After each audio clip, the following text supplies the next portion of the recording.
The iron shackle bit into Lily Evans's raw wrist as she strained to reach the water bucket just beyond her grasp, the desert sun beating mercilessly through the barn's broken slats.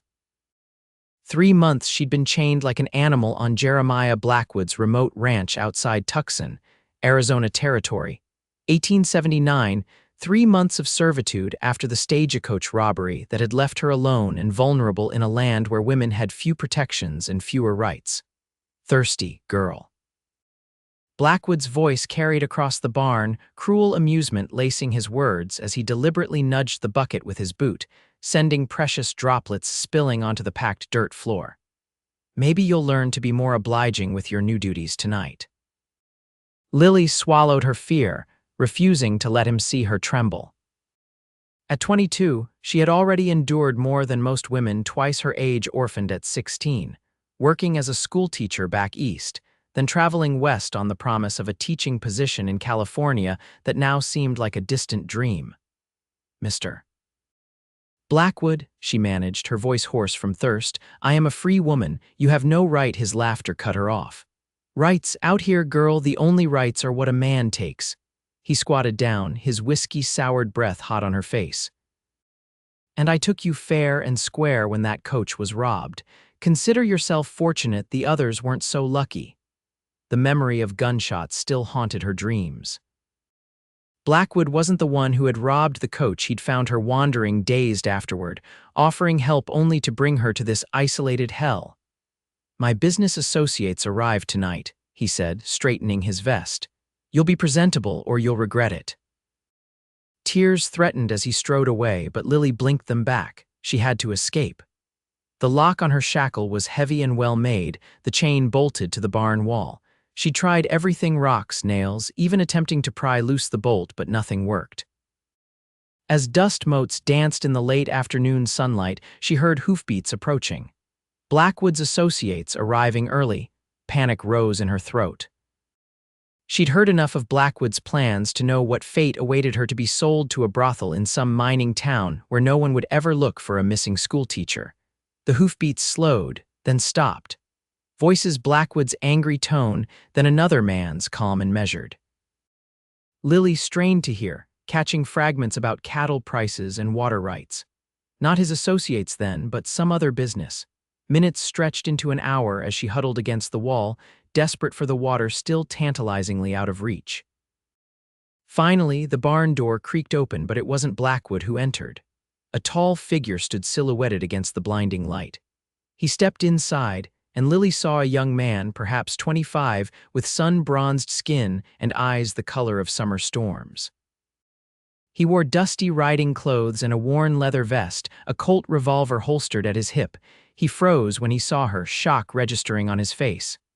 "Madam," his voice was soft with disbelief. "Please," Lily whispered, gesturing toward the water.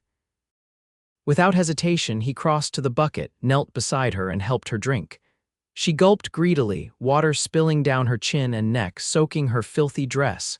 "Easy now," he murmured, steadying her hands. "Not too fast."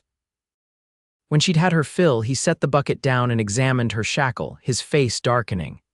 "Who did this to you?" "Blackwood," she answered, watching his expression harden. "He means to sell me tonight. The devil he will." The man stood, glancing toward the door. "My name's Preston Lawson. I ride for the Double Canyon Ranch north of here. Came to discuss water rights with Blackwood, but it seems we have more pressing matters." "Lily Evans," she replied. "I was traveling to California for a teaching position when our stagecoach was robbed. Blackwood found me afterward." Preston's jaw tightened. "How long?" "3 months. Something dangerous flashed in his eyes." "He keeps the keys on him," Lily nodded, "in his vest pocket, but he has men who ride with him." "Not today," Preston interrupted.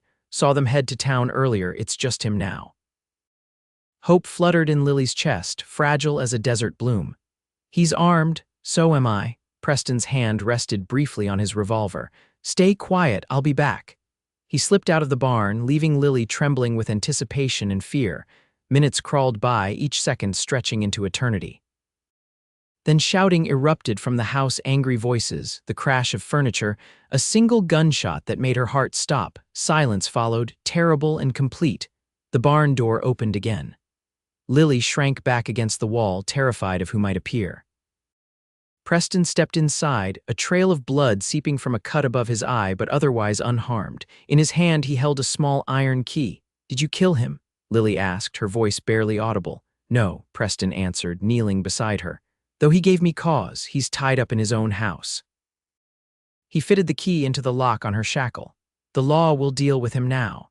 The lock clicked open, the iron band falling away to reveal the raw, blistered skin beneath. Preston's touch was gentle as he examined her wrist. "You're free with me," he said softly, helping her to her feet. "I'll see you safe from here." Lily swayed, her legs weak from disuse and malnutrition. Without hesitation, Preston swept her into his arms. "I can walk," she protested weakly. "I don't doubt it, Miss Evans," he replied with a slight smile, "but humor me for now." Outside, the sun was setting, painting the desert in gold and crimson. A sturdy chestnut gelding waited patiently, tethered to the hitching post. "This is Thunder," Preston said, settling Lily carefully onto the saddle. "Best horse in the territory. Where are you taking me?" Lily asked as he mounted behind her, one arm securing her against his chest. "Double Canyon for now. Sheriff Atkins will need your statement, but that can wait until you've rested." His voice softened. "You're safe now, Miss Evans, I give you my word." As they rode away from Blackwood's ranch, Lily felt something she hadn't experienced in months' hope. But as the adrenaline faded, exhaustion claimed her, and she found herself leaning against Preston's solid warmth, her eyes drifting closed to the steady rhythm of hoofbeats carrying her toward freedom. Dawn broke over Double Canyon Ranch with streaks of pink and gold painting the sky. Lily awoke in an unfamiliar bed, clean sheets against her skin, wearing a borrowed nightgown that smelled of lavender. For a moment, panic seized her. Where was she? Until memory returned. Preston Lawson. The rescue, freedom. A soft knock at the door preceded the entrance of an older woman with kind eyes and silver-streaked dark hair. "Good morning, dear. I'm Martha Lawson, Preston's aunt." She carried a tray with steaming coffee and biscuits. "Thought you might be hungry." "Thank you," Lily managed, her voice stronger than it had been yesterday. "For everything." Martha set the tray on the bedside table. "No thanks needed. Preston told us what happened, that monster Blackwood." Her expression darkened briefly, then softened. "Sheriff Atkins rode out at first light. He'll want to speak with you when you're feeling up to it." Lily nodded, suddenly overwhelmed by the kindness of these strangers. "I don't know how I'll ever repay you." "Nonsense." Martha patted her hand. "Now eat, build your strength. There's clean clothes there. They belonged to my daughter Emma before she married and moved to Colorado. Should fit well enough." After Martha left, Lily ate ravenously, savoring each bite of the simple food. The coffee was strong and sweet, warming her from within. She dressed in the borrowed clothes, a simple blue cotton dress that hung slightly loose on her frame, and ventured tentatively from the bedroom. The Lawson home was modest but comfortable, with well-worn furniture and colorful handmade quilts. Through the window, she could see outbuildings, corrals, and the vast expanse of rangeland stretching toward distant mountains. "Miss Evans." Preston's voice came from behind her. She turned to find him standing in the doorway, hat in hand. "How are you feeling this morning?" In the clear light of day, she took his measure properly for the first time.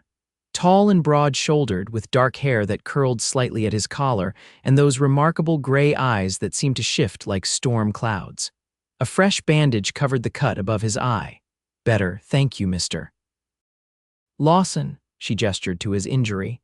"Your head, just a scratch," he dismissed with a smile that transformed his serious face. "Sheriff's here if you're ready to talk to him." Sheriff Atkins was a weathered man with a silver mustache and shrewd eyes. He listened carefully as Lily recounted her ordeal, asking occasional questions but mostly allowing her to speak uninterrupted. "Blackwood's in custody," he confirmed when she finished. "We found evidence at his place that supports everything you've told me. There were papers suggesting he's been involved in human trafficking for years, selling women to mining camps and worse." Lily shuddered, grateful for her narrow escape. "The problem is," Atkins continued, "we need you to testify against him. Trial will be in Tucson, probably not for several weeks." "Of course I'll testify," Lily said firmly, But I have no money, nowhere to stay. You'll stay right here, Martha interrupted, entering with a fresh pot of coffee. For as long as you need.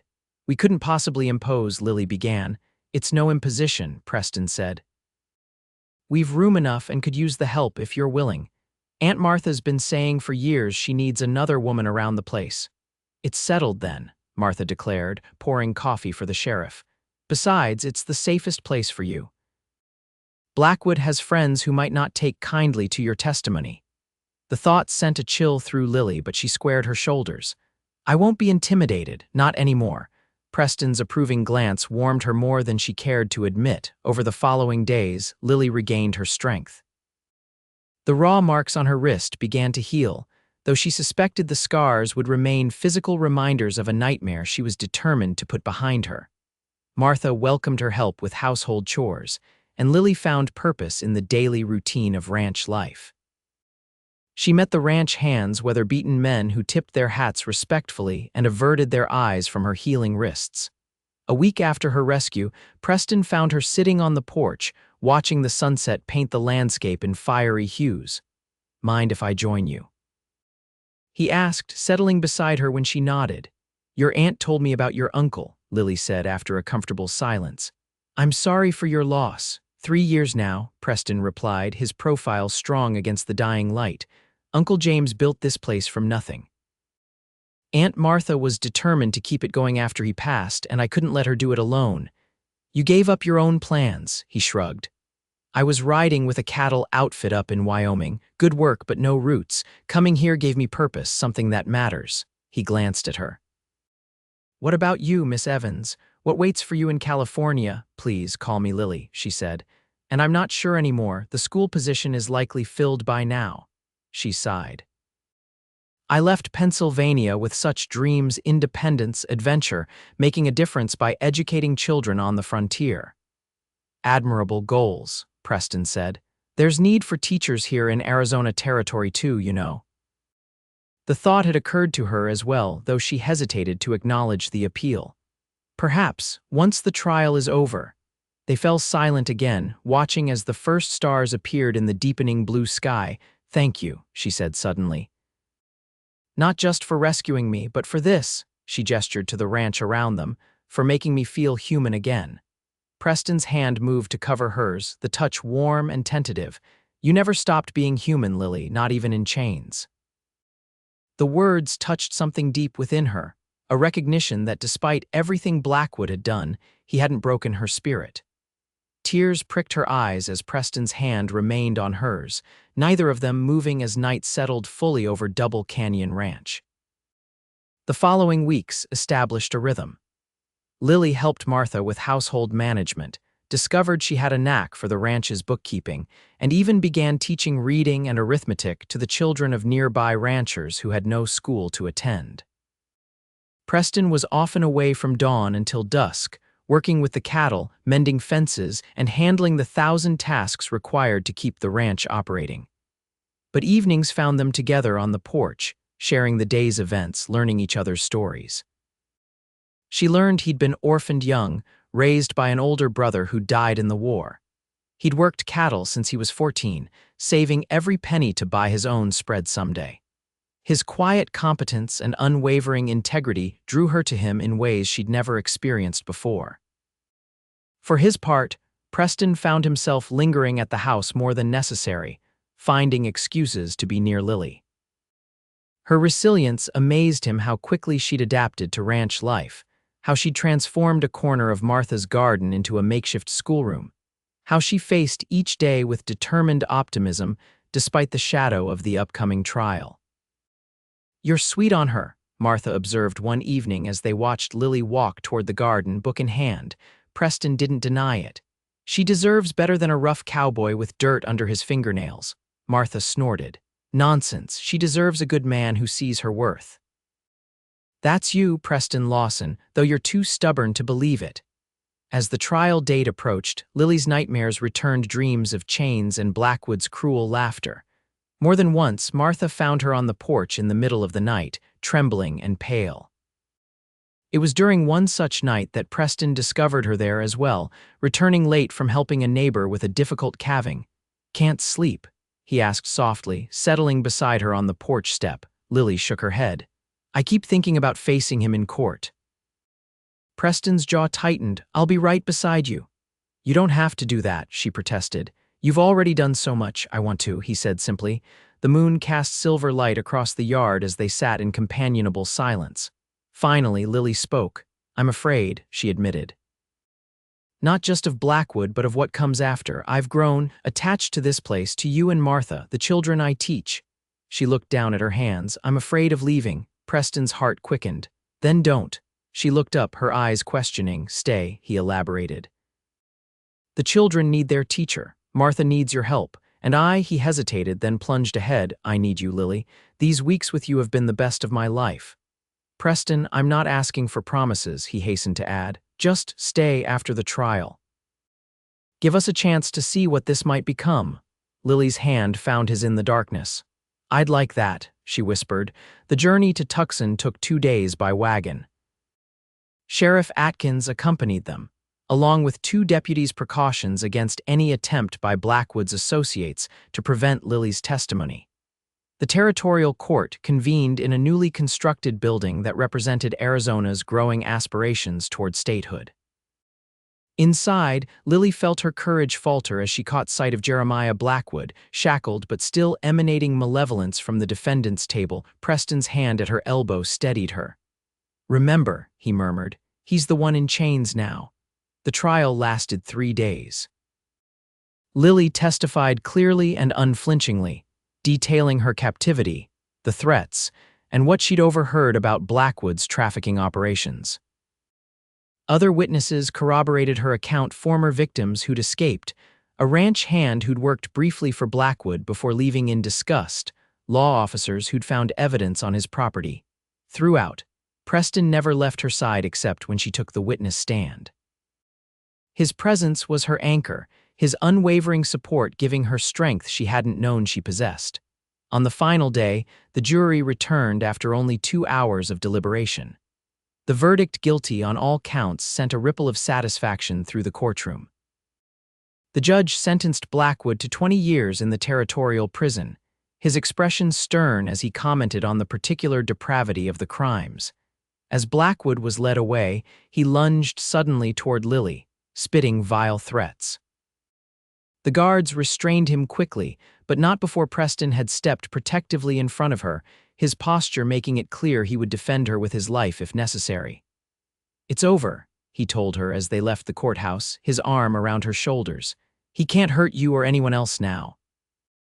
That night, in their hotel in Tucson, Lily stood at the window, watching the bustling street below.